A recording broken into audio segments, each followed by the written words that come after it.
Ezequiel 40. No ano 25 do nosso cativeiro, no princípio do ano, no 10º dia do mês, no ano 14 depois que a cidade foi conquistada, naquele mesmo dia veio sobre mim a mão do Senhor, e em visões de Deus me levou à terra de Israel, e me pôs sobre um monte muito alto, sobre o qual havia como que um edifício de cidade para a banda do sul. Levou-me, pois, para lá, e eis um homem cuja aparência era como a do bronze, tendo na mão um cordel de linho e uma cana de medir, e ele estava em pé na porta. E disse-me o homem: Filho do homem, vê com os teus olhos, e ouve com os teus ouvidos, e põe no teu coração tudo quanto eu te fizer ver, porque, para te mostrar foste tu aqui trazido. Anuncia, pois, à casa de Israel tudo quanto vires.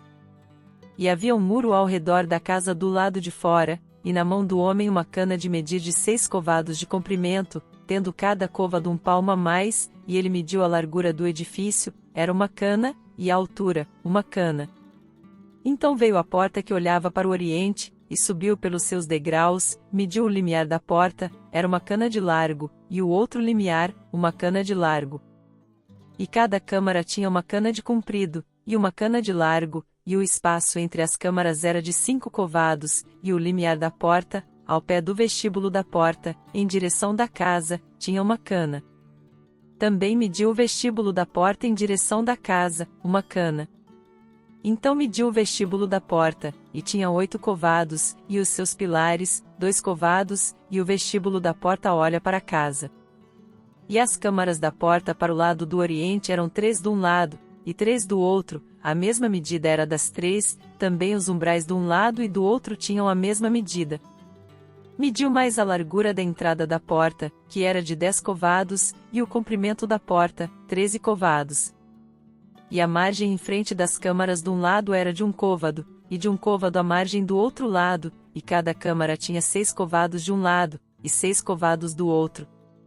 Então mediu a porta desde o telhado de uma câmara até o telhado da outra, era 25 covados de largo, estando porta defronte de porta. Mediu também o vestíbulo, 20 covados, e em torno do vestíbulo da porta estava o átrio. E, desde a dianteira da porta da entrada até a dianteira do vestíbulo da porta interior, havia 50 covados. Havia também janelas de fechar nas câmaras e nos seus umbrais, dentro da porta ao redor, e da mesma sorte nos vestíbulos, e as janelas estavam à roda pela parte de dentro, e nos umbrais havia palmeiras. Então ele me levou ao átrio exterior, e eis que havia câmaras e um pavimento feitos para o átrio em redor, 30 câmaras havia naquele pavimento. E o pavimento, isto é, o pavimento inferior, corria junto às portas segundo o comprimento das portas. A seguir ele mediu a largura desde a dianteira da porta inferior até a dianteira do átrio interior, por fora, 100 covados, tanto do oriente como do norte. E, quanto à porta que olhava para o norte, no átrio exterior, ele mediu o seu comprimento e a sua largura. As suas câmaras eram 3 de um lado, e 3 do outro, e os seus umbrais e os seus vestíbulos eram da medida da primeira porta, de 50 covados era o seu comprimento, e a largura de 25 covados. As suas janelas, e o seu vestíbulo, e as suas palmeiras eram da medida da porta que olhava para o oriente, e subia-se para ela por 7 degraus, e o seu vestíbulo estava diante dela. Havia uma porta do átrio interior defronte da outra porta tanto do norte como do oriente, e mediu de porta a porta 100 covados. Então ele me levou ao caminho do sul, e eis que havia ali uma porta que olhava para o sul, e mediu os seus umbrais e o seu vestíbulo conforme estas medidas. E havia também janelas em redor do seu vestíbulo, como as outras janelas, 50 covados era o comprimento, e a largura 25 covados. Subia-se a ela por 7 degraus, e o seu vestíbulo era diante deles, e tinha palmeiras, uma de uma banda e outra da outra, nos seus umbrais. Também havia uma porta para o átrio interior que olha para o sul, e mediu de porta a porta, para o sul, 100 covados. Então me levou ao átrio interior pela porta do sul, e mediu a porta do sul conforme estas medidas. E as suas câmaras, e os seus umbrais, e o seu vestíbulo eram conforme estas medidas, e nele havia janelas e no seu vestíbulo ao redor, o comprimento era de 50 covados, e a largura de 25 covados. Havia um vestíbulo em redor, o comprimento era de 25 covados e a largura de 5 covados. O seu vestíbulo olhava para o átrio exterior, e havia palmeiras nos seus umbrais, e subia-se a ele por 8 degraus. Depois me levou ao átrio interior, que olha para o oriente, e mediu a porta conforme estas medidas, e também as suas câmaras, e os seus umbrais, e o seu vestíbulo, conforme estas medidas. Também nele havia janelas e no seu vestíbulo ao redor, o comprimento era de 50 covados, e a largura era de 25 covados. E o seu vestíbulo olhava para o átrio exterior, também havia palmeiras nos seus umbrais de uma e de outra banda, e subia-se a ele por 8 degraus. Então me levou à porta do norte, e mediu-a conforme estas medidas. As suas câmaras, os seus umbrais, e o seu vestíbulo, também tinha janelas em redor, o comprimento era de 50 covados, e a largura de 25 covados. E os seus umbrais olhavam para o átrio exterior, também havia palmeiras nos seus umbrais de uma e de outra banda, e subia-se ela por 8 degraus. Havia uma câmara com a sua entrada junto aos umbrais perto das portas, aí se lavava o holocausto. E no vestíbulo da porta havia 2 mesas de uma banda, e 2 da outra, em que se haviam de imolar o holocausto e a oferta pelo pecado e a oferta pela culpa. Também de uma banda, do lado de fora, junto da subida para a entrada da porta que olha para o norte, havia 2 mesas, e da outra banda do vestíbulo da porta, havia 2 mesas. Havia 4 mesas de uma, e 4 mesas da outra banda, junto à porta, 8 mesas, sobre as quais imolavam os sacrifícios. E havia para o holocausto 4 mesas de pedras lavradas, sendo o comprimento de 1 côvado e meio, a largura de 1 côvado e meio, e a altura de 1 côvado, e sobre elas se punham os instrumentos com que imolavam o holocausto e o sacrifício. E ganchos, de 1 palmo de comprido, estavam fixos por dentro ao redor, e sobre as mesas estava a carne da oferta. Fora da porta interior estavam as câmaras para os cantores, no átrio interior, que estava ao lado da porta do norte, e elas olhavam para o sul, uma estava ao lado da porta do oriente, e olhava para o norte. E ele me disse: esta câmara que olha para o sul é para os sacerdotes que têm a guarda do templo. Mas a câmara que olha para o norte é para os sacerdotes que têm a guarda do altar, a saber, os filhos de Zadoque, os quais dentre os filhos de Levi se chegam ao Senhor para o servirem. E mediu o átrio, o comprimento era de 100 covados e a largura de 100 covados, 1 quadrado, e o altar estava diante do templo. Então me levou ao vestíbulo do templo, e mediu cada umbral do vestíbulo, 5 covados de um lado e 5 covados do outro, e a largura da porta era de 3 covados de um lado, e de 3 covados do outro.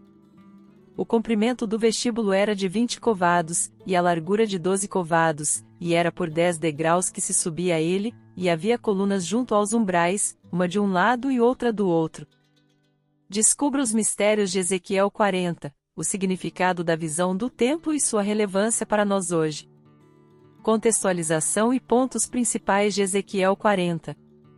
Ezequiel 40 é um dos capítulos que marcam o início de uma série de visões que o profeta Ezequiel teve sobre um futuro templo e a nova ordem de adoração.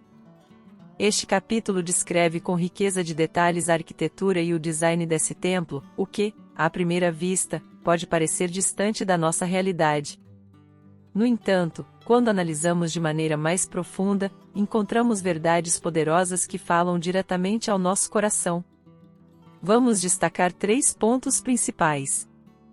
1. A visão do templo, um chamado à santidade. Ezequiel tem uma visão em que é transportado a uma terra elevada e vê um homem com aparência de bronze que o guia em uma medição minuciosa do templo. Cada detalhe da construção reflete a santidade e a ordem de Deus.